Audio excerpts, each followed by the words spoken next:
Hello friends, வணக்கம். இன்றைய lunch தேங்காய் சாதம், தொட்டுக்கிறதுக்கு வாழைக்காய் பஜ்ஜி, அதோட கூட வேப்பம்பூ ரசம்.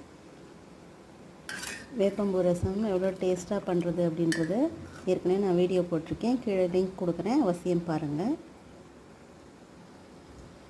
இந்த லஞ்ச் காம்போ உங்களுக்கு பிடிச்சிருந்ததுன்னு சொன்னால் ஷேர் பண்ணி சப்ஸ்கிரைப் பண்ணுங்கள். வண்டி பாலன் சேனலை சப்போர்ட் பண்ணுங்கள். இதுவரை சப்போர்ட் பண்ணவங்களுக்கு நன்றி.